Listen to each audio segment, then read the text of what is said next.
Hi there. Welcome to Let's Talk Packaging. Pack Worldwide is very excited to bring what we know and add it into your toolkit for flexible packaging needs.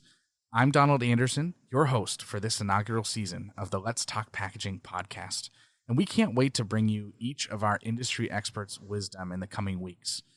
This week, Tim Andrisani, Pack's Associate Director for Sales for the West Coast. He's here with me as we talk through custom branding and brand identity development. Tim, thanks for coming on. We'd love to hear a little bit about you, what brought you to Pack, and some of your background. Hi, Donald. Good to be here on the inaugural season of the Let's Talk Packaging podcast. Excited to be a part of it. I've been in packaging for about 14 years, and I've had a breadth of experience with different products and different ways to market, starting with selling double-coated adhesives, working for different manufacturers that make polyethylene foams, to distribution on the street level, and now here at Pack Worldwide selling our custom branded packaging. So this is my fourth year with Pack, and it's been a real great experience. So excited to share some of the experiences with you guys here on the show. Yeah, awesome. That's terrific. It's great to have been here at Pack.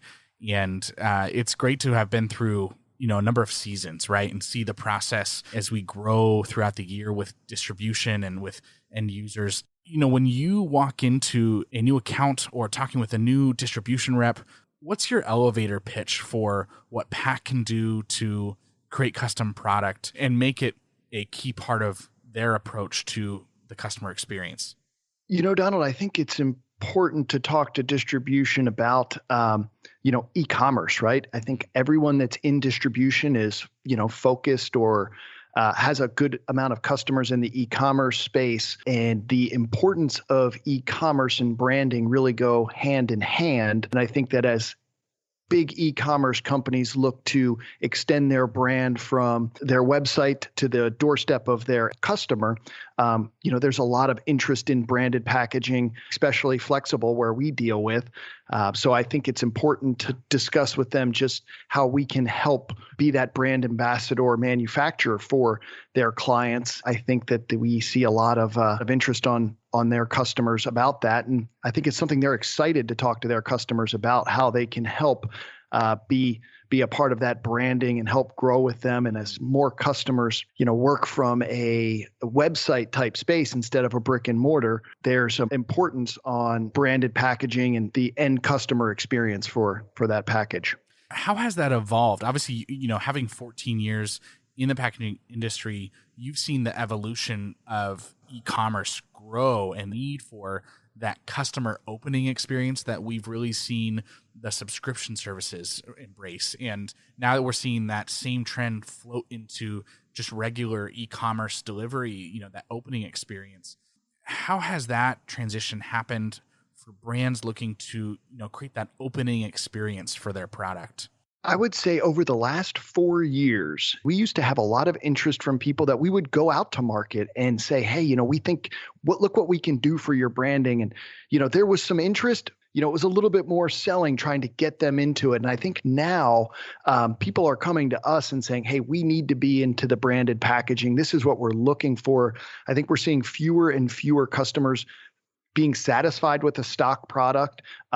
They're just not thinking that cuts what their brand is looking to have as their experience when it gets to the customer's doorstep. I think there's a lot of online content about packaging opening, and with the influencers on social media, they want their packaging to be something that people find to be a memorable experience to open, something that when they get it, they open it and they post the product and the package on a social media post and tag it to the brand that sent it to them. If you were to look online, you'll see my subscription addiction. And I have found that clients that I'm working with are really engaged in those websites and then trying to develop packaging that will be something exciting, something that when their customers receive it, that they will open it and post it and feel like, gosh, this was something special. Yeah, I've seen that. My wife is a online shopper, and I've definitely seen that shift, right? We used to have a lot of boxes on our doorstep. That's really started to shift into a lot more poly bags, poly bubble mailers, and shift into that space. But they're still trying to hold on to that brand presentation with that doorstep delivery, that important excitement when you open the door and you see that mailer or that bag on the doorstep, it's important, just like it has been with corrugate for a long time. It's always fun to see that excitement come out. And yeah, I know, Tim, you spend a lot of time looking at new business via and what their social media looks like and how are customers representing that brand on social media. How do you work with customers, both the end users that we work with, but mainly the distribution that we work with frequently? How do you work with them to give them an edge over other industries, different products, moving from the cardboard to the poly alternative to create a custom product? What gives us as PAC, but also you and your approach, how do you give us an edge? Well, I think, customers are looking more towards flexible packaging, really to alleviate additional freight costs. They don't have to add specific tape. They don't have to carry multiple box sizes. They don't have to have void fill. It gives them a little bit more ease of use and a more speed of throughput when they're getting packaging out. So I think that there's been a lot of underlying interest in the flexible packaging from the customer. It's now just up to us to be solution-based sellers and go in and use the consultative approach and try to understand what it is that they're doing and applying the value that our product can provide to them. The courier services have begun to really implement higher surcharges and higher rates on boxes.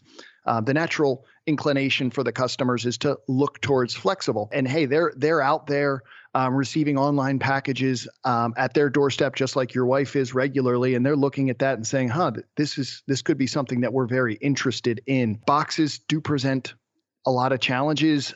They take up more space at pack stations. They take up more space in the pallet racks. They're heavier to ship if the customers are focused on their carbon footprints or sustainability. And we think our products have a great story from an environmental aspect, one that we share with them and we think they get excited about with the How to Recycle program and different benefits along that line. So it's really trying to understand what it is that they're looking to accomplish, understand what their brand initiatives are, and see how we can tie that all together with a nice package that fits within their financial budget. Yeah. Speaking of tying it all together, a lot of our listeners are from distribution teams. They work with us and we really try to consult with them and be a teammate of theirs as a manufacturer. When it comes to brand development, whether it be artwork or, right sizing the package or choosing the type of package that they want to go into the flexible packaging space with, how do you see brand development happen between the distributor and the manufacturer? Our distributors, they do a good job of going out into the market and introducing concepts to their clients about, hey, have you considered this? And in some instances, maybe the client goes to them and says, hey, this is something we're interested in. And they say, hey, well, we partner with PAC and they're an industry leader in that space. And we kind of start there. But we work very collaboratively with our distribution partners with a great level of trust where they feel comfortable engaging us with their customers so that we can get in there and work together to develop them the best package. And a lot of times it comes down to the creative side of their contacts that are going to help develop the artwork. We're going to work with our creative team and our graphics team to give them some guidance on the best way to print it, the best colors to use, the best way to lay it out so that it meets their needs. And I think that collaborative approach really helps us be successful with our distributor partners and them see the value in what we do. We want to help them win business. And they want to partner with us because, hey, we make a really excellent product and support them with great service and have a real large footprint throughout the country to help service multi-location accounts. So, really educating them on our capabilities and seeing how we can work together to really provide their client with the solution that they need at a cost-effective lead time with a shorter lead time program so that, they can focus on running their business and we can focus on the packaging part of it for them. Awesome. Yeah. So when you are in those conversations with distributors, what do you see as the biggest hurdle and how do you overcome it between that conversation? As you add more links to a conversation, obviously communication becomes more difficult. And so when you're working with someone who maybe isn't very familiar with flexible packaging or maybe not very familiar with art and branding, how do you help facilitate that conversation when you have objections come up? Donald, I would say that we really take a team approach with our distributors when working with an end user and developing their custom packaging, something that we're all working together to try to develop the perfect solution for them. And a lot of times that requires on-site visits to see their layouts, meet with them to discuss artwork, meet with them to discuss different programs for inventory needs, and all of that working together, I think really creates the best level of success between our distribution partners, the end users, and PAC. And I think, when we have that level of trust to all work together, we find a great deal of success. Being out here in the West Coast, we have a number of reps I know in the West Coast markets, and always moving into accounts, getting with customers. Hear stories all the time of, I was in Reno, Bay Area, Portland, Seattle, LA, and I was able to step right in and help the situation directly and make sure that all was a go when it came to the new production or the new artwork or whatever it might be. When you're in those settings and we have a customer who is really trying to grasp the move from a very different type of shipping solution, whether it be corrugate, which is what we often talk up and against. How do you facilitate that conversation surrounding what we offer differently between poly mailers, poly bubble, craft bubble, paperboard? How do you navigate around those options and their needs as a customer, while keeping in mind that sometimes the best solution is something that we don't necessarily sell or make? How do you navigate that conversation? Well, I think first and foremost, the most important thing to do in that selling setting is visit the customer and get an understanding about what it is they're using today, how they're set up, and most likely some challenges that they may be having with it. And once we uncover some challenges, whether it's freight or cost or availability or at-home experience or something that they're looking to maybe just achieve or move into, then I think from there we roll out what product of ours is the best solution for them. For instance, if it's an apparel company and they're using a box, we might look at, a branded poly mailer for them. If it's a soft, not overly fragile item, that they're using a box, we may look at one of our bubble mailers. And then really from there, we try to, pare down what their level of interest is into. Some clients really enjoy the 100% recyclability factor in our poly bubble mailers, and we'll go that direction. Some of them may like the paper exterior of our craft air jackets, and we'll work with them on that option. So it's really trying to, understand what their level of interest is, and some other factors around the challenges that they're having today to put together what we think is the best product. And sometimes, Donald, it's a combination of a lot of different things from our products. And I think that's what makes PAC unique, is that we have specific products, but we've got a real expert team of engineering behind us that can help us develop something that's even more custom than just the print, which I think gives us a leg up in the marketplace. Tim, you've been here at PAC for 4 years. I've been here for about 3. And I definitely think one of the things that I've seen over the past few years is just PAC stepping into a space of multifaceted approaches. We have just a very diverse team of engineers, sales team members that are solutions providers and experts in a variety of different areas. And man, I've seen that growth over the last few years really take a heavy footing in who we are and operate as a company. And, I've been on calls with you and we come up against a solution that you nor I can think of an answer for, because as much time as you've spent in the packaging space, you can't see it all, you can't know it all. But man, the support system that we have been able to take advantage of has just been really terrific over the last few years. Yeah, I never have felt like, a door is completely closed because we don't have a solution until I've talked to our internal team and run by them what it is we're up against. And, with all the experience that they have in with PAC production and in the industry themselves, they may come up with something really creative that I didn't think of. And we may have to create something totally custom, like I mentioned. And I think, that's something that's, exciting. So, our go-to-market strategy is really to, develop what it is that's going to help the customer with the challenges that they're presenting. And our product development team is always working diligently to try to give us more arrows in our quiver to go to market with. So I think from a development standpoint, we've got a lot still to come, and what we have today is pretty spectacular as well. Can you share an experience where you faced pretty big hurdles with a packaging request and something unique the customer was looking to accomplish, and how the process you went through and how you solved that? I think that would be really valuable to kind of wrap a lot of this conversation together. Donald, as I think about that question, one immediately jumps into mind. And we partnered with a makeup company that has been a client of PAC for many years. And they were launching a new subscription service for makeup. And they are a very creative brand and have high expectations for how their packaging will look, and put a lot of effort into their product development. And they came to us with a real challenge.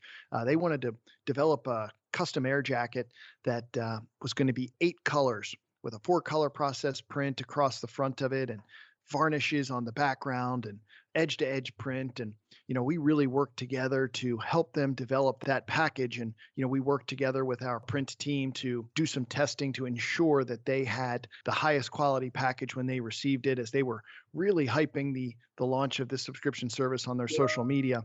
And when that bag launched for their lippies, it really was a great success, and something that I think really shows how PAC can work together with our resources and our distribution partners to develop a package that they're excited to go to market with.